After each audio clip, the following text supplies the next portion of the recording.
The Clyde Beatty Show.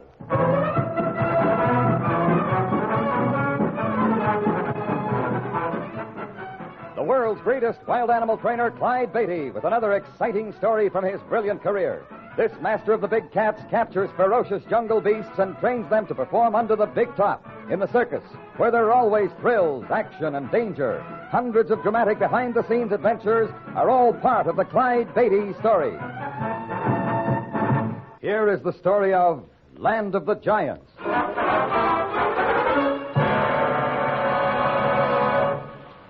Oh, Clyde, doesn't that fan feel good? Well, it's probably the only one in Salisbury. Enjoy it while you can. Oh, I wish we could take it on our safari with us. What would we use for electricity? Fireflies, maybe? Oh, darling, that's silly. Oh, and speaking of flies, there's one on your cheek. Brush it off. Oh, too much trouble. Honey, I said brush it off. Oh, darling. For what I am about to do, forgive me. Got him. Clyde, you struck me. You're darn right I struck you. And I warn you, I'll do it again if you keep on being careless about insects. Well, it's just a little old housefly. Uh-huh. Now take another look. You see the brownish color, the mottled markings along proboscis? Yes. Notice the size? Oh, it is larger than a housefly at that. This little beauty, my dear, is Glossina morsitans. Heavens, sounds horrible. It is. That fella could have put you to sleep for a long, long time. Maybe forever. Oh, sure. A little old fly couldn't do that. A little old tsetse fly could. I thought you said it was a glossy, whatever you call it. Glossina morsitans. That's the same thing. Well, how can they put you to sleep? They transmit trypanosomes. Thank you, Dr. Kildare. They're bugs that cause a nasty little disease called sleeping sickness, honey. And I thought all I had to worry about were wild beasts and cannibals and things like that. In Rhodesia, you worry about tsetse flies. And don't you forget that. Yes, Lord and Master. I don't want to go around slapping your lovely face all the time. Because you love me, Lord and Master. No, Turtle Dove, because it stings my hands. Clyde Beatty.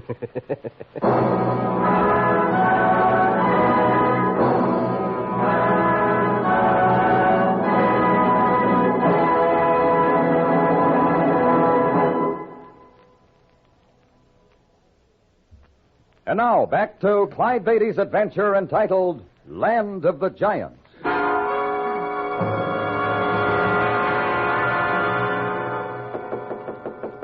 Just a moment. Mr. Beatty? Yes, I'm Beatty. Well, I'm Stanley Roberts. I'm sorry if I disturb you. Well, not at all. I wish to speak with you about something rather urgent. Well, then come in. Come on in. This is Mrs. Beatty, Harriet, Mr. Stanley Roberts. Oh, won't you sit down? Oh, thank you. Well, I'll leave you men to your business. Oh, no, don't go, Mrs. Beatty. What I have to say concerns both of you. Well, let me fix you a nice drink. It's so terribly hot. Oh, you're very kind. We're not quite used to this kind of climate. Can one ever get used to it? Here you are, sir. Can I freshen yours, Clyde? No, thanks, dear. This is fine. Well, now, what can we do for you, Mr. Roberts? Well, knowing what sort of a man you are, Mr. Beatty, I'll be very direct if you don't mind. Well, good. I understand you're about to make a safari into northern Rhodesia. That's right. We intend to push off across western Mozambique and into Nyasaland. We'll probably come back down the Luangwa. May even push on to Victoria Falls. Well, may I ask when you're leaving Salisbury? As soon as I've selected a guide. Well, I know I'm presuming, Mr. Beatty, but I wish to be considered for that post. Are you a professional guide? No, I'm not. Well, but believe me, sir, I know every inch of South Africa from Durban to the Tanganyika. Well, you see, Roberts, there are a couple of men I've hired for other expeditions. They'll be here in Salisbury next week. I feel they should be considered first for the job. But you don't understand. I don't wish to be hired. You'll not have to pay me at all. I'd simply wish to guide your expedition to Karanga. Did I say we were going to Karanga? No, but if you go north across Nyasaland, Karanga would be the logical place for your party to reach the Luangwa River. Well, evidently you have a reason for going to Karanga, Mr. Roberts. Yes. May I ask what it is? Yes, of course. I hope to find my brother, or at least a trace of him. Your brother? Yes. Some 3 years ago, my brother returned from a trip into the Tanganyika territory, and almost immediately he came down with a serious siege of sleeping sickness. Well, I nursed him through it, but before he was completely recovered, he disappeared. And he hasn't been heard of since. You think he's gone back to the Tanganyika territory? Yes. Why? Well, things he said during his convalescence. He raved about a fortune in gold and diamonds he'd discovered. He swore he'd return to recover it. Did he tell you where he'd found this fortune? No. Then what makes you think it's Karanga? Because he mentioned the Wambasi. Wambasi? I don't think I've heard of that tribe. But the tribe is obscure, but that they exist, I'm certain. Well, how can you tell them from the other natives in the Tanganyika territory? Because, Mr. Beatty, the Wambasi warriors are 7 feet tall.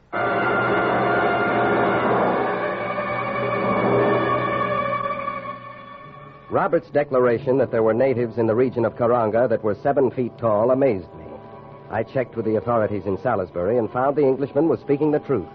There was a tribe, small in numbers but extremely savage, who were giants among the native tribes of South Africa. The Wambasi, only to be found in the Tanganyika territory near Karanga.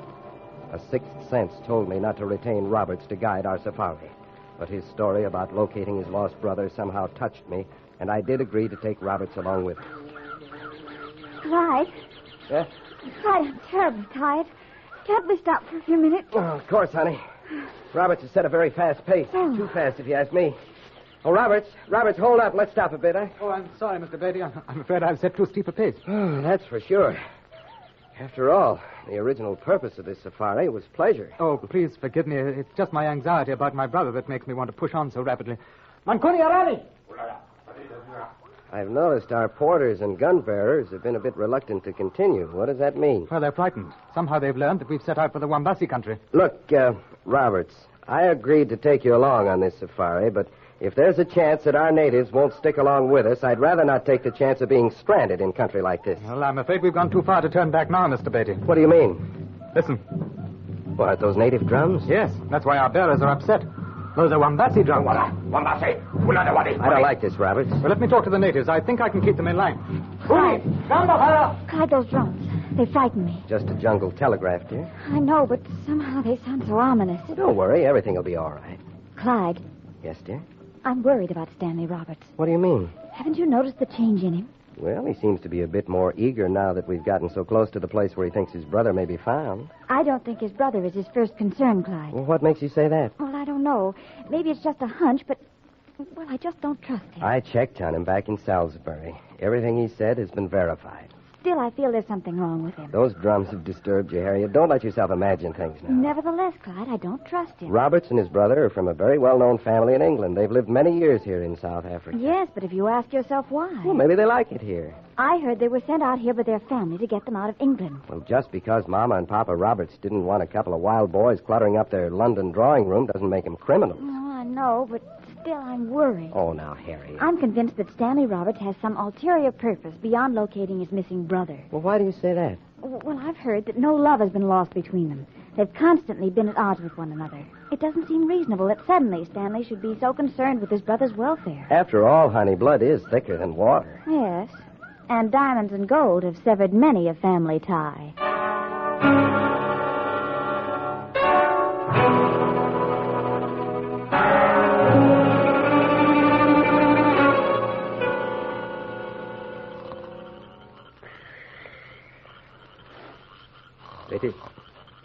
Beatty, wake up. Oh, huh?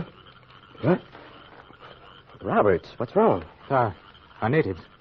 They've disappeared. What? Yes, I've just made the rounds of the camp and they've gone. They just faded off into the night. Well, that's a fine state of affairs. Yes, I was afraid of this. Then why did you let us get this far into the region of the Wambasi? Well, I told you, I want to find my brother. Why? Why do you want to find your brother? I don't like your tone, Mr. Beatty. Are you accusing me? I'm not accusing you of anything. I'm simply asking you a question. Well, surely you don't think that I... Listen, Roberts. All I know is that you've gotten my wife and me in a very serious predicament. Without our porters, it'll be plenty tough to get out of here. As guide of this safari, you should have foreseen this possibility. I did. You did. And yet you risked our lives? Well, there was a great deal at stake. Are you referring to your brother or the gold and diamonds? Well, I guess there's no good carrying on a pretense. The well-being of my brother means very little to me. Certainly not enough to risk my life. What a sucker I was to fall for your story. You see, I couldn't have come up with the cash necessary to finance a safari out here. Your arrival in Salisbury was very opportune. I ought to smash you to a pulp. Yes, well, that, I'm afraid, would do very little good in this situation. It seems that my little plan has backfired. It appears I'm in as much danger as you and your wife. If I didn't need you to guide us out of here, I'd break you in two. Fortunately for me, you do require my knowledge of this country. We're in the same boat, Beatty. You couldn't hope to get out without me. Clyde, what is it? What's happened? Your hunch about this character was right, Harriet. He's put us on a spot. That's the natives. They've disappeared. Disappeared? But why? Listen. The drums. The jungle drums. Yeah, it's the Wambasi talking to one another. But they're closer. Much closer than they were. That's why our natives have left us. They were frightened off. Are the Wambasi such a terrible tribe of savages? Evidently, as you already know, they're giants. Most of them as tall as 7 feet. All the other native tribes are afraid of them. Well, just because they're tall, does that mean they're more savage than other tribes? Well, I shouldn't count on that, Mrs. Beatty. They're a proud and individual race. And because of their size, they feel themselves above all other natives. They'll brook no mingling with others in this territory. Knowing all this, Roberts, how could you have been foolish enough to bring us out here? You've forgotten. My brother. Oh, come off it. Don't start on that I'm out to save my brother routine again. But you don't understand. I certainly don't. There must be an awfully large amount of gold at stake to make a guy like you risk his neck. There is. And it's my brother who's going to save us. What? From the sound of those drums, the Wambasi are getting more and more excited. It shouldn't be too long until they pay us a visit. Then let's get out of here while there's still time. There is no time, Beatty. The Wambasi are all around us by now. Well, I must admit, for a guy with a character like yours, you're very calm about all this. Oh, you forget, darling. He's British. Chin up, old chap. They white tie for dinner and all that sort of thing. Uh-oh. The drums have stopped. Looks like the quarterback's giving the signal. Take this gun, Harriet. You'd better draw yours, Roberts. I think the ball game's about to start. Whatever you do, Beatty, don't shoot one of them. Look, mister, you can wait around for this missing brother of yours to save you, but before my wife and I wind up in a cannibal stew pot, I'm going to knock down a few of those long, tall boys. Clyde, look. Oh, all around the clearing. Oh, brother, look at the size of them. Well, for heaven's sake, Beatty, don't fire at them. It wouldn't do any good, and there are hundreds of them. I see what you mean. Oh, Clyde, I've never seen such tremendous men. What are we going to do? Well, my darling, we're already on our knees, so we'd better start to pray.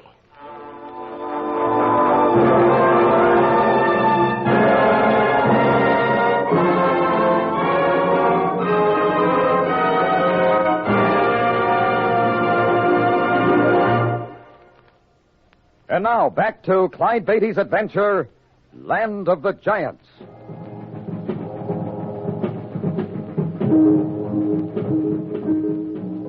Harriet, Stanley Roberts, and I watched in fascinated amazement as the huge natives moved closer and closer into the clearing. The light from our campfire glistened on their giant, muscular bodies. I put my arm around Harriet and drew her close to me. Roberts had lost all of his assurance. Great Scott, Beatty, have you ever seen anything like them in your life? No. But, brother, what a basketball team they'd make. What? Oh, Skip, it's strictly an American-type joke. Well, I'm afraid I've got us into a bit of a mess. I'm afraid you jolly well have, old boy. Oh, we're done for, Beatty. We're done for. They'll kill us. Kill us. Shut up, you fool. Maybe we can bluff them out of this. No, never. Never. They'll torture us to death. In that case, it won't hurt to try. You, stop. Stop where you are. You don't think they could understand English, do you, Clyde? No, but they can understand the sound of authority in a voice. Don't come closer. I will have words with your leader. They've stopped. Oh, Clyde, they've stopped. I don't know my own power. I better keep talking. If you harm us, many men will come to destroy you. See? I put down my weapons. You do the same. Send out your leader to make talk. They seem to be discussing what to do. Oh, keep talking, Clyde. Keep talking in that same tone of voice. I don't know what else to say. Just say anything. Just talk stern. Okay, here goes. Now, look here. 74 years ago, our fathers brought forth on this continent a new nation, conceived in liberty, and dedicated to the proposition that all men are created equal. I say, old boy, isn't that a bit of rot you're jabbering? Clyde, one of them speaks English. Well, George! George, it's you! Oh, thank God! Thank God! Well, what is this? That's my brother, George. He is the Wambasi leader. Good heavens, Stanley. What in the world are you doing here? Well, I was worried about you. I got Mr. Beatty here to make up a safari. We came out to find you. Oh. You, I take it, are Beatty? Yes. American? Yes, and this is my wife. How do you do? Now, what is this preposterous story my dear brother is spouting? Oh, no, believe me, George, I was worried. Wasn't I, Mr. Beatty? You tell him. Tell him how I came to you. My constituents are a bit restless. They can't understand why I haven't given them the order to cut you to pieces. Oh, don't worry, Mrs. Beatty. I'll not let them harm you. That is, not until I determine what you're after. Wambe, sikini asa bambo. Wanda, naika. Osika, longa, otia, zava, nova day. You must forgive me. The Wambasi are protesting all this palaver. I'm afraid I'll have to let them take you prisoner and return you to their village for a council of war. Wambe, number day, Potia. Oh, Clyde, I'm frightened. Don't be, honey. Robert's brother can get us out of this. I hope.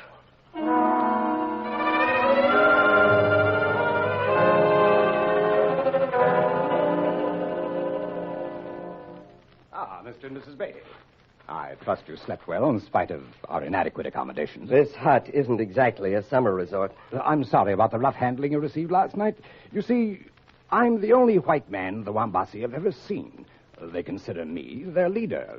They fear you may have come to endanger me. Strangely enough, we came out here under the misapprehension that we were going to save you. Save me? Yes, your brother was concerned about your welfare. He came as guide on our safari to find you. How very touching. It seems I've been duped. You have indeed. But then that's nothing new for my dear brother. Then you're not interested in getting back to civilization, Mr. Roberts? Oh, I didn't say that, Mrs. Beatty. Well, in that case, why don't you just leave the Wambasi? It's not that simple. Aren't you their leader? Won't they do anything you say? I am their leader, and they will do anything I say, with a few exceptions. What exceptions, Robert? Allow me to leave, for one. And for another, allow me to interfere with one of their important tribal customs. And what is that? Execute all intruders. I see.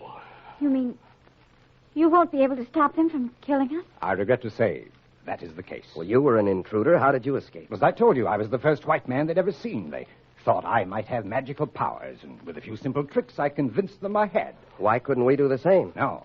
You see, when the scouts came to me with the information that 3 other whites had entered this territory, I had to explain that you were evil gods. Evil gods? Well, why did you do that? To protect myself. After all, the only reason the Wambasi made me their leader was because to them, I was unique. I couldn't chance your altering that position. Roberts, there are names for people like you. This is the jungle, Beatty. You should know the first law of survival, self-preservation. So you're going to let Harriet, me, and your own brother die? I have no choice.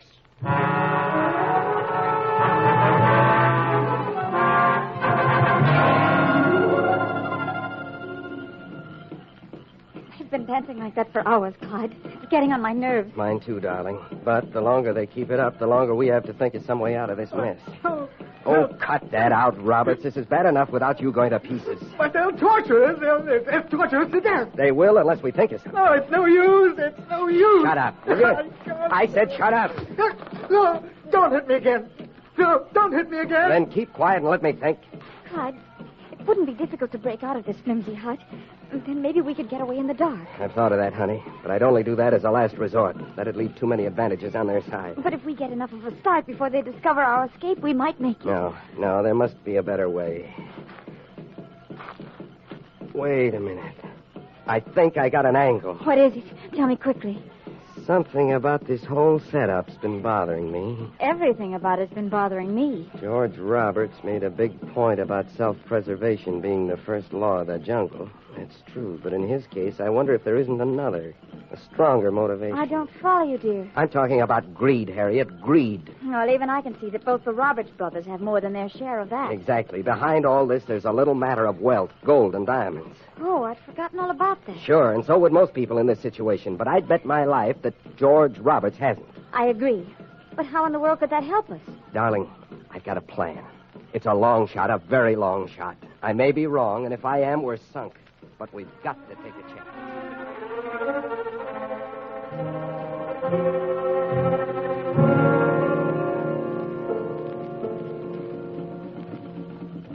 For hours, the Wambasi continued their frenzied dancing. While we waited, I carefully went over every detail of my plan with Harriet and Stanley Roberts, who calmed down almost immediately when he realized we might escape from our apparently hopeless predicament. Eventually, we were taken from the hut and brought to the scene of the execution ceremony. Oh, Clyde, I'm so frightened. I think I'm going to scream. Easy now, honey, easy. It's the waiting. I can't stand any more of it. Honey, you've been wonderful. Now, just hold out a few minutes more. I don't see George Roberts. What if he doesn't appear? He's over there in the shadows. They're putting his ceremonial robes on him. Does that mean they're almost ready for... It means that in a few minutes, we'll be on our way out of here. Here they come. They're escorting Roberts to the place of honor. It's so quiet. Now's our time to act. Roberts, come over here. Anjika! Beatty, talking to me won't do you any good. I told you there's nothing I can do for you. I think there is. Just step a little closer. Now, don't make a move or I'll carve out your liver. You fool. Put up that knife. I'll put it right through you if you don't do exactly as I say. Do those natives see that knife? They'll see it sticking out of you if you don't shut up. Now, that wide-bladed sword lying on the sacrificial rock. Is that the execution weapon? Yes, but... Order one of the Wambasi to bring it over to you. Do it. I don't see how... Do it. Wanta! Fantasila! Now, what's your game? When you get that sword, order all your subjects to stand back. Then you're to make a speech I'm going to dictate to you. This is insane. Here comes the native with a sword. Now take it and order him back. Quantalizo, buena. Take it. Order him back. Cuanto. Oraga. Cuando. Good. Now make a speech. Tell the Wambasi that a special ceremony is required to kill the evil ones. What? Tell them only you, their leader, can successfully do the job, and that it must be done in a special place far from the village. By no means are they to follow, for to see the death throes of the evil ones is taboo. Have you got that? We couldn't get away with it. Then we'll die, but you'll die first. No, don't try anything with that sword or you'll feel this knife. Now, Robert, start talking and make it convincing. Wani! Walzaka Ponsalati! Ni what you are! Yunkolata! Wanazikalata Putaka Monkey!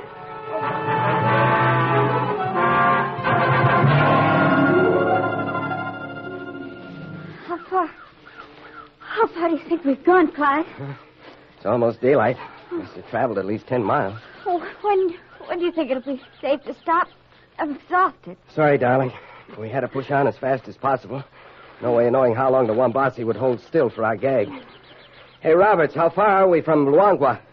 Bend of the river is just ahead.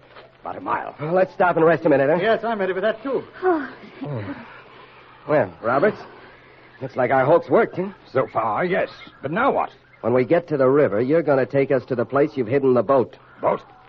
What makes you think I know where to find a boat? I'm psychic, and from the look on your face, I'd say I'm right, too. you see, Mr. Roberts, my husband has a faculty for reading human nature, and I think he's done a good job of reading yours. I don't think you're the type who'd remain with a tribe of savages when you had a fortune in gold and diamonds. What? How did you know about that? I told him. Those husky Wambasi could do a lot of digging for you, couldn't they? You must have quite a treasure piled up by now. When were you planning to make a break for civilization with it? As a matter of fact, Beatty, I was about to leave the Wambasi when you three appeared. You thought we might make it difficult for you to sneak off, and worse than that, you thought we might want a share of your treasure. You're so right, Beatty. My dear brother George would sacrifice anyone to satisfy his greed. Even me, his own brother. Yes, even his own brother. Mrs. Beatty and I are interested in only one thing, getting out of Nyasaland. You do have a boat hidden near the river, don't you, Roberts? Yes? Well, let's go. The condition of our health indicates a voyage down the Luangwa River. Now, just a moment. Oh, your treasure. We mustn't forget your treasure. Precisely. How big is your boat? Well, just a small dugout. Not big enough for 4 passengers and the treasure, huh? Hardly. Then the treasure stays. But the treasure stays. If you want it so badly, you can come back and get it. But my wife and I are getting out of here. Self-preservation, Mr. Roberts. Self-preservation.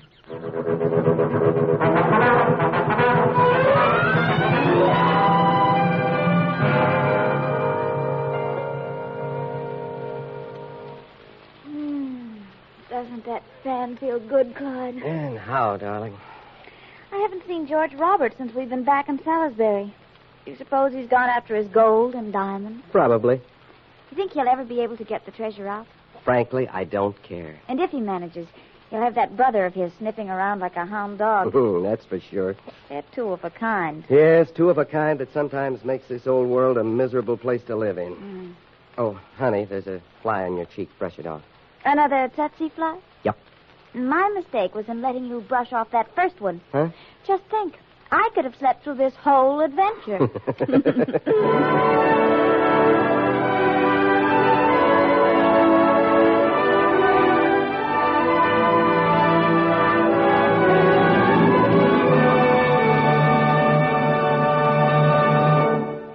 Clyde will return with a preview of our next story in just a moment. Here again is Clyde Beatty.